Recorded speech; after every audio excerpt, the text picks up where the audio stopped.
그 약국 임대차 관련해 가지고는 원래 이제 저희가 보통 말하는 임대차 월세 계약 있잖아요. 월세 계약이랑 전세 계약 뭐 그 두 개 차이하고, 특히 이제 문제되는 게 그 점포주가 바뀐 경우 있잖아요. 변경된 경우에 대항할 수 있는 문제, 또는 그 임대인이 망해버린 경우 있잖아요. 이것을 보증금을 어떻게 돌려받을 수 있는지 우선 변제와 관련된 부분 살펴보도록 하고요.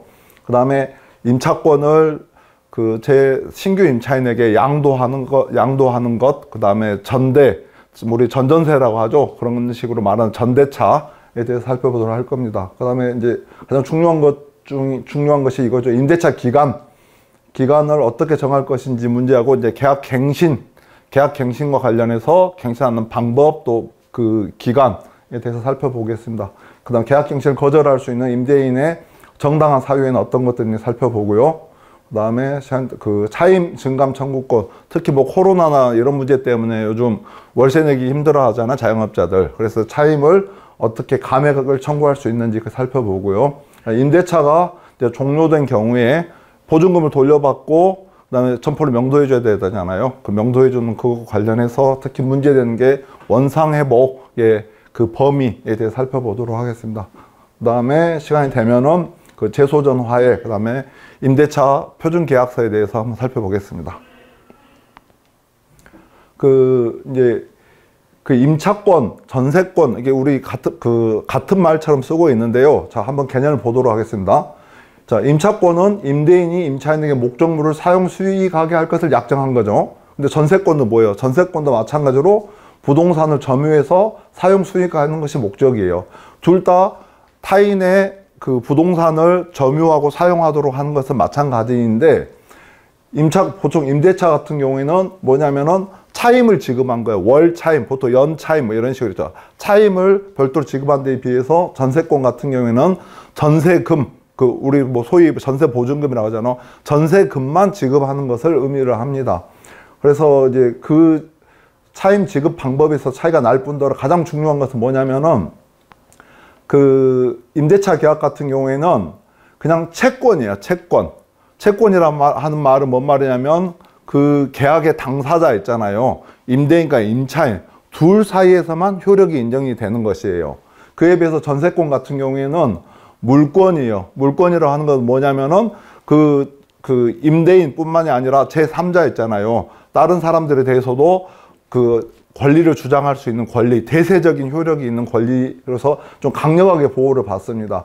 그런데 이제 전세권은 왜 이렇게 강력하게 보호를 받을 수 있냐면은 전세권 설정 등기를 했기 때문이요. 전세권 설정 등기를 했기 때문에 부동산 등기부를 보게 되면 등기부에 전세권의 내용에 대해서 전부 다 나와 있거든요. 그래서 제3자가 그것을 알고 거래를 할 수 있기 때문에 이렇게 강하게 보호를 해주는 겁니다. 그래서 이제 밑에 보시면은 그 임대차 같은 경우는 전세랑 달리 채권에 불과하다고 했잖아요. 자, 그래서 채권이면은 이 대항력이 인정되지 않는 경우는, 대항력은 제3자한테 나 이러저러하게 그 항변할 수 있는 권리를 말하는 것인데, 여기 보면은 대항력이 인정되지 않는 거, 단순히 채권에 불과된 경우에는 임대인이 임대차 계약을 위반해 버린 경우 있잖아요. 위반한 경우에도 제3자한테는 항의할 수가 없고, 임대차 계약을 2년으로 정했는데 얘가 1년 만에 그냥 그 임대차가 2년으로 정했음에도 불구하고 1년 만에 임대인이 점포를 다른 사람한테 팔아버렸어요. 자, 팔아버린 경우에, 이 경우에는 원래 내가 2년 동안 쓸 수 있는 권리가 있는데 얘가 팔고 그냥 딴 데 가버린 거죠. 이 경우에도 대항력이 없으면 어떻다? 새로운 양수인한테 임대차 기간 1년 더 남아있으니 더 있겠어요? 라고 대항을 할 수가 없어요. 대항을 할 수 없고, 단지 채권 관계에 있는 임대인 있잖아요. 전 임대인에 대해서 너 왜 임대차 의무를 이행하지 않았다면서 손해배상을 청구하고 임대인에 대해서만 보증금 반환을 청구할 수 있을 뿐이지 새로운 건물주한테는 어떤 청구도 할 수 없게 돼요. 그래서 이 대항력이 중요하게 됩니다. 그래서 이 대항력이 인정이 되게 되는 경우에는 자기보다 후순위, 그러니까 내가 임대차를 개시한 때 있잖아요. 이때 더 나중에 권리를 설정한 사람, 건물을 뭐 매수했거나 뭐 근저당을 설정했거나 이러저러한 사람들 있잖아요. 그 시간적으로 나중에 있는 사람들보다 우선해서 그 권리를 갖게 됐기 때문에 계속해서 그 점포를 사용 수익할 수 있고 인도를 거절할 수 있는 권리를 대항력이라고 합니다. 예. 그래서 이제 보시다시피 이렇게 자기가 대항력을 갖추고 나서는 매매가 되거나 경매가 되더라도 계속해서 임대차 계약의 효력을 나는 대항력이 대항할 수 있기 때문에 효력을 주장하면서 건물을 사용 수익할 수 있고 보증금도 돌려받을 수 있을 때까지 계속 버틸 수 있다는 거예요. 임대차를 계속 사용 수익할 수 있다는 것입니다.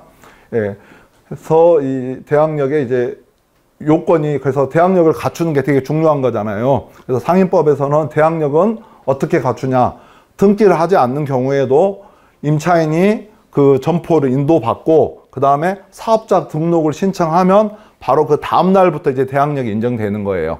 그죠? 이렇게 대항력이 인정이 되고, 이 대항력은 그 효력이 발생하는 요건이기도 하면서 효력을 유지하는 요건이기도 해요. 그래서 중간에 그 건물에 대한 점유나 이 사업자 등록 있잖아요. 이것을 일시적으로라도 그만두게 되는 경우 있잖아요. 여기 나온 것처럼 그 사정이어가지고 사업자 등록을 그냥 폐업 신고를 했다가 또 딴 데로 옮겼다가 다시 이쪽으로 오는 경우 있잖아요. 다시 사업자 등록을 했거나 내지는 약국 점포를 점유를 뺏기는 거예요. 다른 사람이 다른 점포를 일시적으로 뭐 한 달 동안 다른 용도로 썼다가 다시 이 임차인이 다시 약국을 쓰게 되는 경우 있잖아요. 이런 경우에는 이 그 대항력이 최초 했던 시점부터 계속 유지가 되는 게 아니라 다시 점유를 해보고 하고 사업자 등록을 한 시점 있잖아요. 이때부터 다시 대항력을 형성하게 돼요. 그러니까 그 사이에 점포 주인이 바뀌었거나 뭐 근저당 같은 게 설정이 됐으면은 이제 순위에서 밀려버리기 때문에 보호를 못 받게 되는 거예요. 네, 그렇습니다. 그래서 이제 그 다음에 이제 대항력의 요건과 관련해서 그러면 나는 보증금 못 돌려받았는데 집주인이 전세 임대차 기간이 끝났는데 보증금을 안 돌려줘요. 그러면은 계속해서 내가 대항력을 유지하기 위해서는 점포를 점유하고 있어야 되지 않습니까? 근데 이렇게 점유하고 있는 것 자체가 난 실제로 더 이상 여기서 약국을 하지도 않으면서 점유를 하고 있다는 것 자체가 부담이 되는 거잖아요.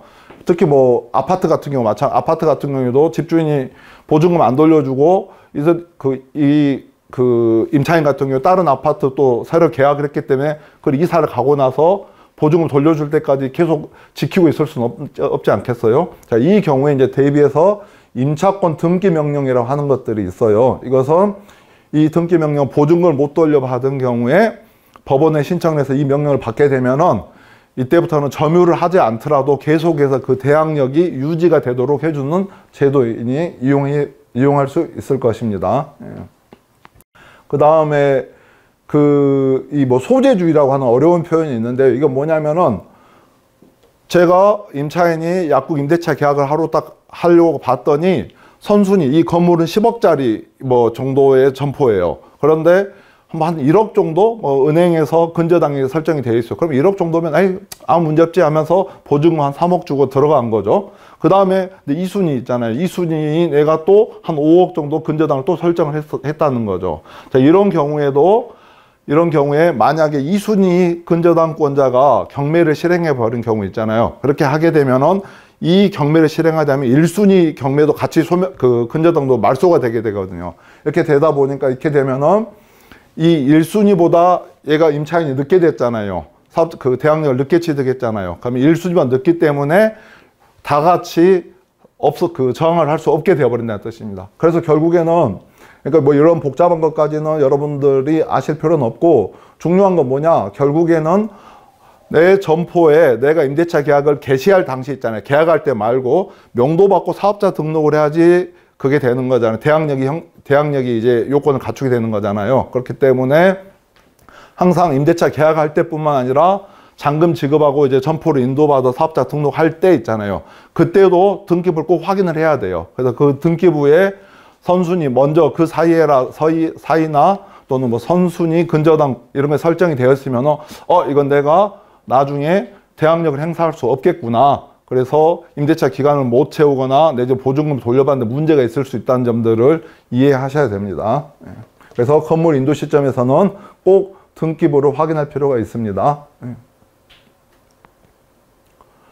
다음으로 이제 우선 변제권이에요. 우선 변제권은 뭐냐면은 이제 임대인이 돈이 엄청 많은 사람이면은 뭐 임대차 끝났을 때 보증금 얼마나 돌려줄 거 아니에요. 특히 요즘처럼 이제 부동산 경기가 좋을 때야 사실 문제가 안 돼요. 근데 이제 부동산 경기가 나빠지거나 임대인이 그 자력이 없어지는 경우 있잖아요. 이제 망해버린 경우 있잖아요. 망해버리게 되면 임대인이 가진 재산이 뭐 이거저거 다 다른 채권자들 다 가져가 버리고 오로지 남은 재산이 요거 점포 하나밖에 없는 경우 있잖아요. 그럼 이것을 이 점포에서 보증을 받으려면은 그 경매를 하게 되잖아요. 그럼 경매에서 이제 이 10억짜리 집이 뭐 경락이 돼서 한 8억이 됐다 하면 이거 배당을 해줄 거거든요. 자, 이 배당을 해줄 때 우선적으로 임차인이 자기 보증금을 받을 수 있는 권리, 그게 이제 우선 변제권이에요. 우선적으로 변제받을 권리. 그래서 보증금이 뭐 좀 작은 점포라면 문제가 안 되겠지만은 보증금이 되게 많은 데는 사실은 약국 열심히 운영을 했는데 나중에 보증금 못 돌려받게 돼버리면 그것도 문제되지 않겠어요? 그래서 이 우선 변제권을 가질 수 있도록 준비를 해놔야 된다는 거예요. 그래서 우선 변제권은 뭐냐면 그 건물 인도와 사업자 등록이 대항력의 요건이었잖아요. 여기다 플러스 확정일자를 갖추면 돼요. 계약서에 확정일자를 갖추는데 확정일자는 어떤 개념이냐면은 이 임대차 계약서에 세무서장 있잖아요. 관할 세무서장이 확정일자라고 도장을 딱 찍어주는 거예요. 그래서 요 날짜에 임대차 계약이 체결되었습니다. 임대차가 체결됐으면 그 공기관에서 확인을 해주는 거예요. 확정일자가 있는 거예요. 왜 이 확정일자 의미가 있냐면은 결국 이 임대차 계약이 성립한 때나 그 다음에 근저당이 설정된 때나 결국 이것들은 누가 더 강력한 힘이 있는지는 결국에는 누가 먼저 했냐의 문제이거든요. 그럼 실제로 임대차 계약을 되게 나중에 체결해 놓고 임대인하고 임차인하고 짜고서 근저당보다 실제로 나중에 했음에도 불구하고 앞에 한 것처럼 이렇게 그 통모해 가지고서 날짜를 조작할 수 있잖아요. 그런 걸 막는 개념이 확정일자예요. 그 확정일자를 이제 받아두면 돼요.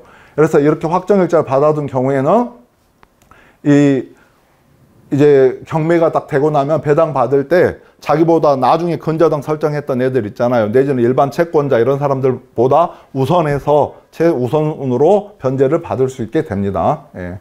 근데 여기서 이제 하나 살펴보셔야 될 게 그 상가건물 임대차 보호법에서 이 확정일자와 관련된 우선 변제권의 개념은 이 상가건물 임대차 보호법의 적용 범위에 들어있는 소액 임차인만 적용 대상이 돼요. 자, 그래서 살펴보시면은 상임법에서는 대통령으로 정하는 보증금액으로 해가지고 서울 같은 경우에 9억 있잖아요.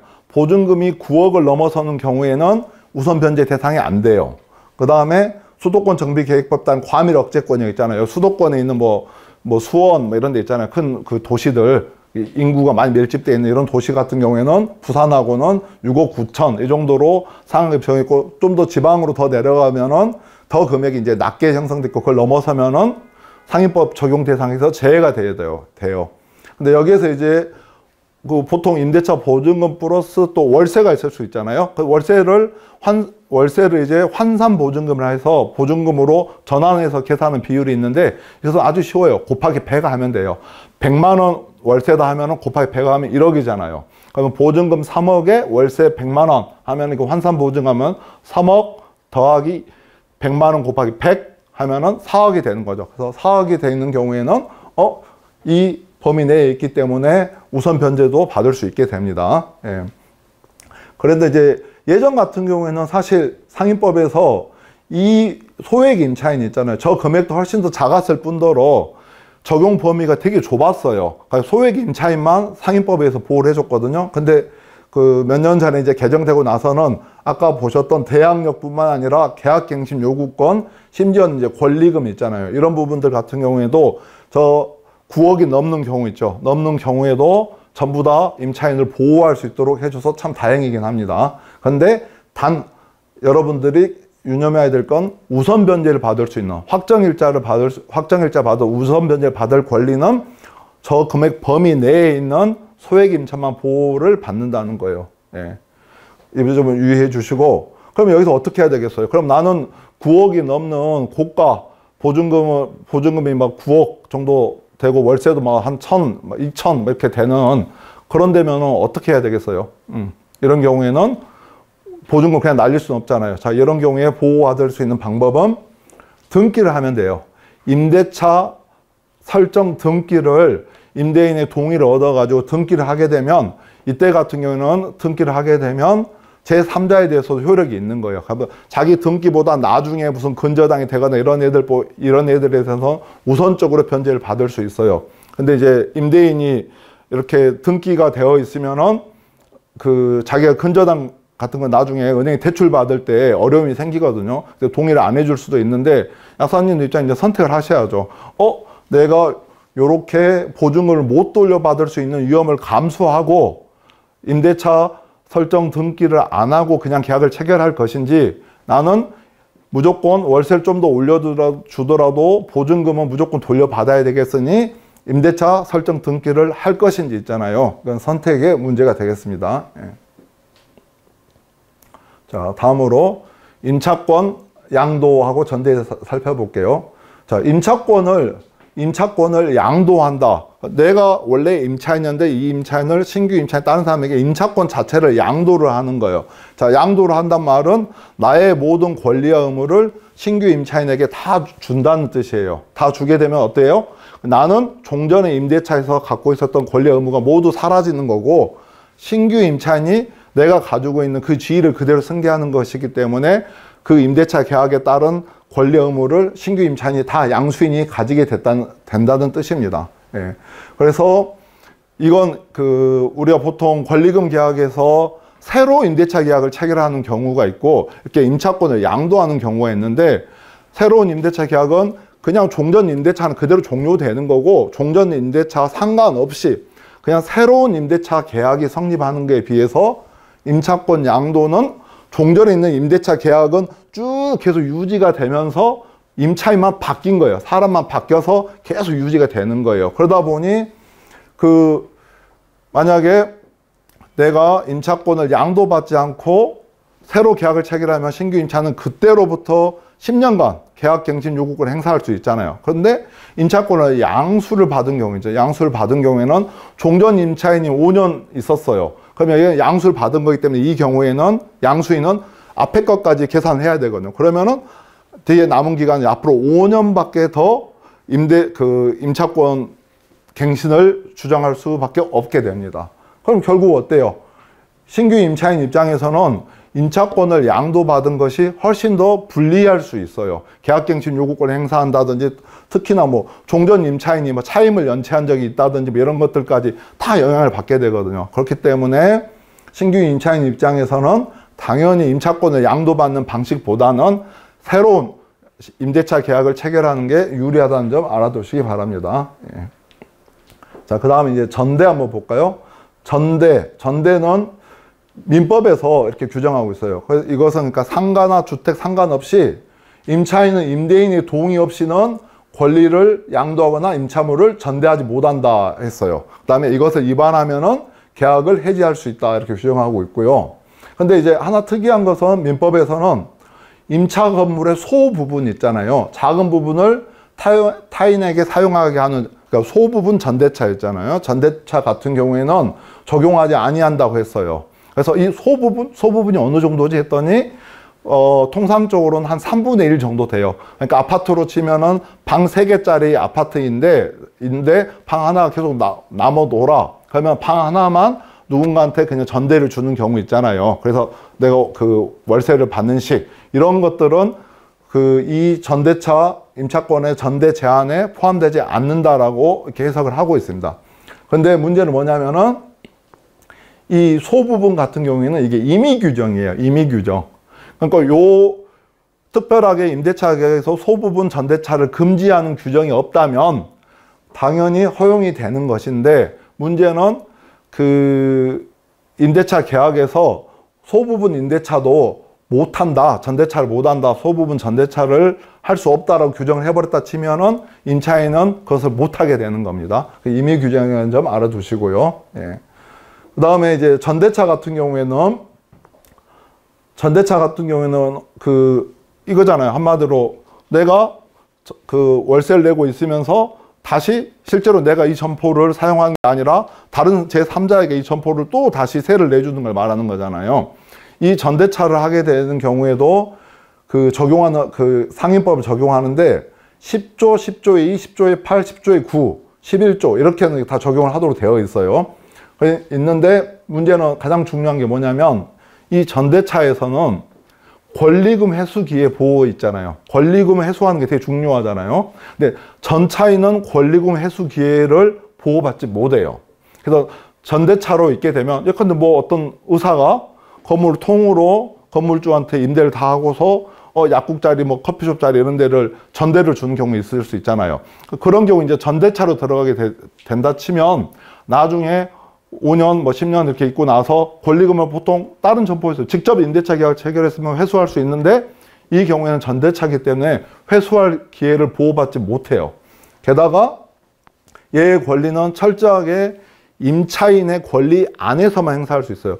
임차인이 이미 그 전부터 쭉 뭐 5년 동안 그 임대를 했다가 자기가 직접 사용하고 있다가 임차를 했다가 전차인에게 5년 후쯤 다시 전대를 해준 경우 있잖아요. 이 경우에는 앞으로 5년밖에 더 없게 되잖아요. 의사 같은 경우에 의사가 임차인을 치면 그러면 그 범위 내에서 전차인인 약사도 5년만 더 계약갱신을 할 수 있다는 점들이 불리하게 작용합니다. 그래서 결국 임차권 양도나 임차권 전대 같은 경우에는 신규 임차인 입장에서 되게 더 불리한 것이기 때문에 이런 방식을 취하기보다는 직접 임대인과 계약을 새롭게 임대차 계약을 체결하는 게 유리하다는 점 알아두시기 바랍니다. 예. 자, 임대차 기간과 갱신 한번 봐볼까요? 예. 뭐 단기 임대차 있잖아요. 임대차 계약 기간 아예 정하지 않은 경우 있잖아요. 정하지 않았거나 또는 6개월, 뭐 9개월 이렇게 정한 경우 있잖아요. 이런 경우에는 그냥 1년으로 본다고 되어 있어요. 민법에서는. 그렇지만 임차인은 나는 6개월 정했다고 난 6개월만 있을 거야. 임대차 계약을 존속을 주장하잖아요. 그 주장은 유효할 수 있다. 이렇게 되어 있고 근데 임차인은 6개월로 되어 있지만 난 1년이야 라고 주장하는 것은 허용이 된다는 겁니다. 그래서 임차인한테 유리하게 해석 적용하는 조항입니다. 이 조항은. 예. 그런데 이제 일시 사용을 위한 임대차 있잖아요. 소위 말한 깔세. 그래서 뭐 여기 점포가 공실로 있는 동안에 무슨 떨이 상품 팔고 하는 것들 있잖아요. 그래서 막 한 2달치 보증금 없이 월세만 미리 내고 있는 식 있잖아요. 이런 식 같은 경우에는 일시 사용을 위한 임대차이기 때문에 이 경우에는 상임법이 적용되지 않습니다. 아예 단기 임대차로 보지도 않고요. 예. 그 기간만 효력이 있게 됩니다. 자, 이제 중요한 계약갱신 요구권 한번 보도록 하겠습니다. 자, 임대인은 임차인이 계약 임대차 계약 만료 6개월 전, 1개월 전 사이 있잖아요. 만료되기 6개월에서 1개월 전 사이에 나 계약갱신 하겠어요. 몇 년 동안 계약갱신 하겠습니다. 이렇게 요구를 하잖아요. 임차인이. 하면 임대인은 정당한 사유 없이는 거절할 수가 없어요. 그래서 거절할 수 없기 때문에 내용증명 보내서 통보 다 하잖아요. 그럼 곧바로 계약갱신은 이제 효력을 발생하게 돼요. 갱신 거절의 사유가 없는 한. 예. 그래서 이렇게 갱신이 되게 되면 어떻게 되냐? 그러면은 종전에 보증금 3억에 월세 300이었다 하면은 여기도 마찬가지로 다시 동일한 조건 보증금 3억에 월세 300으로 된 것으로 보는 거예요. 근데 이 경우에 이제 임대인과 임차인이 둘이 협의를 해가지고 협의를 해서 그 100분의 5, 5% 정도 있잖아요. 보증금이나 월세를 5% 범위 내에서는 인상할 수 있어요. 근데 이것도 인상하는 것은 협의를 해서 하는 것이지 일방적으로 당연히 5%는 인상할 수 있는 것은 아닙니다. 예. 그 다음에 이제 문제는 뭐냐면은 이제 서울 같은 경우 있잖아요. 환산 보증금이 9억을 넘어서는 이제 고액의 임대차 계약이 있잖아요. 이거 같은 경우에는 이 5%의 제한이 없어요. 5% 제한이 없이 더 높은 범위의 그 증액 있잖아요. 뭐 10% 증액도 가능을 해요. 그렇지만 청구할 수는 있는데 문제는 이것도 협의가 안 되게 되면 있잖아요. 임대인과 임차인이 협의가 안 되게 되면 결국에는 임대인이 법원에다가 이거 계약 갱신할 때 좀 더 올려야 됩니다. 이거 5%에서 10% 올려야 됩니다. 하는 것들을 주장 입증을 해야만 되는 거예요. 그래서 약사님들이 만약에 이런 임차인으로 있다 치면은 굳이 임대인의 요구에 순순히 응할 이유는 없어요. 그렇지만은 임대인하고 원만한 관계 유지하기 위해서 또 약국도 더 경영이 잘 되고 했다 치면은 올려준 거 동의하는 건 상관이 없겠지만 약국도 안 되는데 굳이 예, 올려달라고 해서 법적으로 올려줘야 될 의무는 없어요. 예. 설령 그런 사유가 있더라도 이제 법원에서 이제 판단을 받아봐야 될 문제입니다. 예. 그다음에 이제 대부분의 경우 이제 묵시적 갱신이 많이 돼요. 아까 계약 만료 6개월, 1개월 사이 있잖아요. 이때 내가 계약 갱신을 할래요 라고 통보를 하거나 해야 되는데 임대인도 그걸 해야 되거든요. 이 사이에 야 너하고 나 계약 갱신할 의사가 없어 뭐 이런 것들을 통보를 해야 되는데 둘 다 그냥 가만히 있는 거예요. 가만히 있고 그냥 쭉 시간이 지나버리고 임대차 만료 1개월이 이미 가까워져 버렸어요. 그런데도 서로 아무 대꾸를 안 해, 아무런 계약 갱신에 대해서 의사표시를 한 적이 없어요. 그러면은 이때는 그냥 묵시적으로 서로 말하지 않고 명시적으로 표시하지 않았지만 묵시적으로 서로 계약 갱신에 합의한 걸로 봐요. 이 경우에는 이제 계약 그 임대차 기간은 그 종료된 날로부터 1년간 유지되는 것으로 봐요. 보는데 그 경우에도 임차인은 아니야 나 중간에 그냥 나가야 되겠어 하면은 통보를 한 날로부터 3개월이 경과한 때 임대차 계약이 종료된 것으로 보게 됩니다. 그 다음에 이제 계약 갱신을 그럼 나 몇 년간을 계속 임대차 관계를 유지할 수 있느냐, 계약을 유지할 수 있느냐 문제가 되는데 2018년 10월 달에 개정이 되면서 그 전에는 5년간 있을 수 있었어요. 근데 이때부터 실제 개정이 되면서 뭐라고 했어요? 10년이요. 10년. 10년인데 기간은 어떻게 되냐면 최초로 임대차를 시작한 때 있잖아요.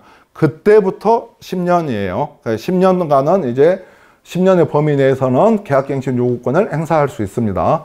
그 다음에 요거의 적용 범위는 어떻게 되어 있어요?